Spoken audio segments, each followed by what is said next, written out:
Hi friends. So in this video we will discuss the election results. Will discuss if Trump should concede or not. I'll touch base on a bit on the prophecies that were predicting that Trump will be the president. And also I will share my own dream. And just different little points we were going to bring to it about the president, what people are saying to him, and what we should think about it as well. Stay tuned. So I'm hoping you all are having a great November. I know it's pretty interesting so far. We had our great election. It's gone, but I guess they're saying the president, we know who the president is supposed to be, Joe Biden, but Trump is not conceding. He feels that there is some kind of fraud involved and he does not want to concede. So in this discussion, we'll be talking about what other people are stating and what they feel he should do. So to me specifically, my personal level, I'm not worried about this. I know everything is under control. God has everything in control. No matter what happens or who will be president, God is in charge. Whatever, I know a lot of people are stating that how it's going, how this process is falling apart. No matter what happens, we are still in a good position as long as God has everything in control.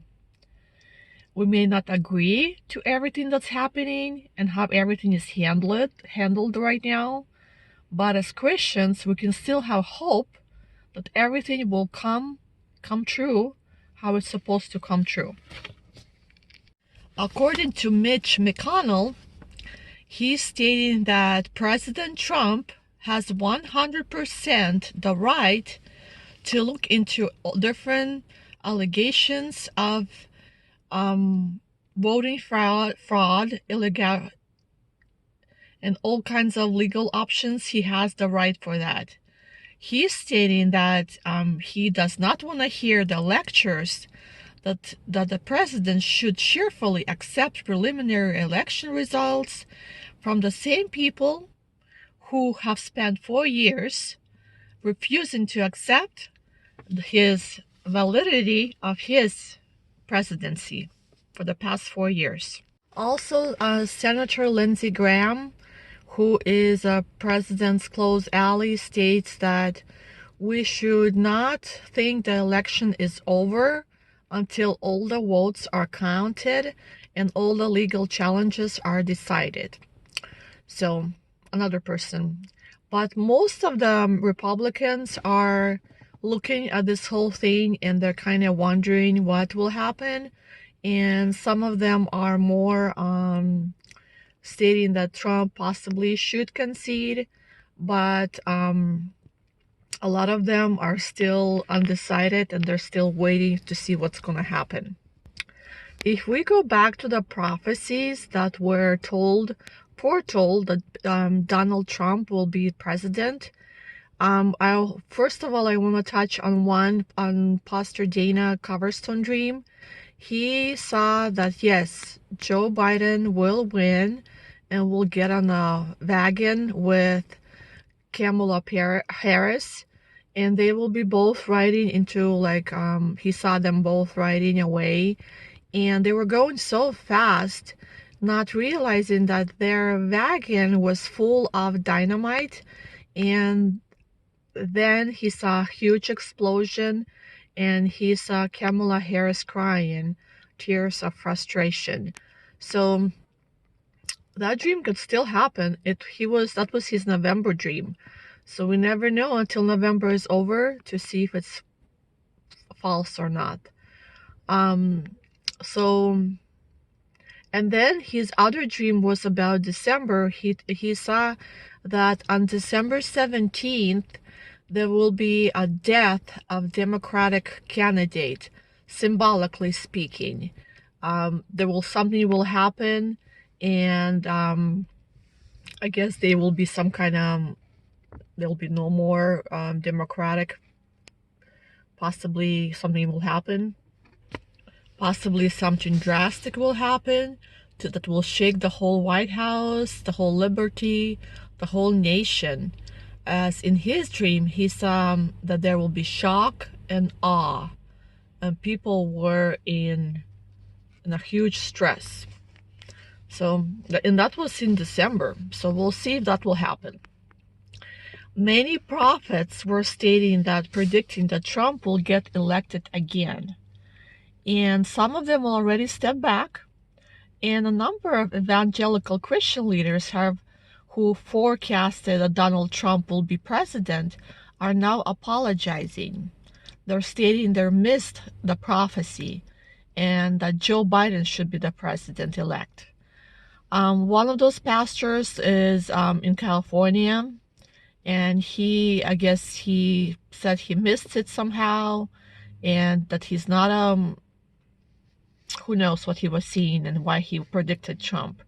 But some people are like that. Some are apologizing, while other people are still standing in faith, and they're stating that this year is not over yet. And like, for instance, Jeremiah Johnson, he's based in North Carolina. He said he predicts that the Trump will reclaim his presidency, and that the corruption will be exposed. So you see, some people are still waiting and still have faith that this will happen, while other people are stating this is it was some kind of false dream or false prediction.